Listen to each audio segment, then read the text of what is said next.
Hello मेरे प्यारे दोस्तों आज की कहानी की लेखिका हैं शशि ध्यानी। ये क्या बहू, तुम बिना सिर पर पल्ला रखे बाहर से आ रही हो।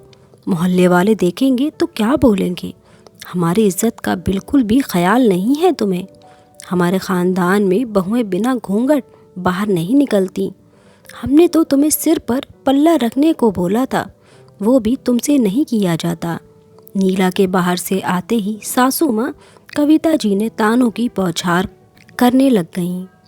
नीला की शादी साल भर पहले तरुण से हुई थी। उसके ससुराल में सास ससुर 2 देवर और पति तरुण थे। ससुराल में नीला के लिए बहू वाले सारे नियम कायदे लागू थे। सुबह जल्दी उठना, रात को सारा काम निपटा कर सोना, सास ससुर की आवाज़ पर दौड़े आना, देवरों की खाने पीने की फरमाइशें बिना देर किए पूरी करना।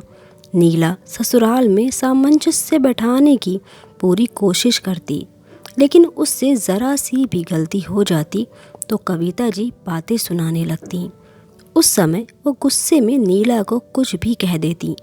नीला अपने संस्कारों की वजह से चुप रहती और हमेशा कोशिश करती कि सासू माँ को शिकायत का मौका ना दे। नीला के मम्मी पापा की शादी की सालगिरह थी, इसलिए नीला सासू माँ से कुछ दिन रहने की इजाज़त लेकर मायके आई थी। बहुत दिनों बाद नीला ने खुली हवा में सांस ली थी। मायके आकर उसकी बहू की बेड़ियाँ टूटकर बेटी की पायल की रुनझुन में बदल जाती थीं। कुछ दिनों बाद तरुण नीला को लेने गया। उस वक्त नीला मार्केट गई थी। तरुण नीला का इंतज़ार करने लगा। इतने में कविता जी का फ़ोन आया। तरुण, कितनी देर में घर पहुँचोगे? वो मम्मी, नीला मार्केट गई है, थोड़ी देर में आती होगी, फिर आते हैं। इतना सुनना था कि कविता जी ने तरुण को न जाने क्या क्या बोला कि उसके चेहरे पर गुस्सा और नाराज़गी छलकने लगी। नीला के घर आते ही तरुण उसे भला बुरा कहने लगा। जब नीला के मम्मी पापा ने उसे समझाना चाहा तो गुस्से में उसने उनको भी बहुत कुछ सुना दिया। तरुण को अपने मम्मी पापा का अपमान करते देख नीला के आंखों से आंसू बहने लगे। वो तरुण को कुछ कहना चाह रही थी, लेकिन नीला की मम्मी ने उसे चुप रहने का इशारा किया। मजबूरी में नीला चुपचाप सब सुनती रही। पूरे रास्ते दोनों ने आपस में बात नहीं की। घर में कदम रखते ही कविता जी ने नीला को फटकारना शुरू कर दिया। तुम्हें कहा था कि तरुण लेने आ रहा है, फिर भी तुम मार्केट क्यों गई? क्या मायके जाकर तुम अपनी मनमानी करने लगोगी? तुम्हारी माँ ने सिखाया नहीं कि बहू को कैसे रहना चाहिए। नीला पहले ही तरुण के व्यवहार के कारण दुखी थी। आते ही सास के ताने सुनकर उसका सब्र का बांध टूट गया। मम्मी जी, मैं आप लोगों के लिए ही गिफ्ट लेने गई थी।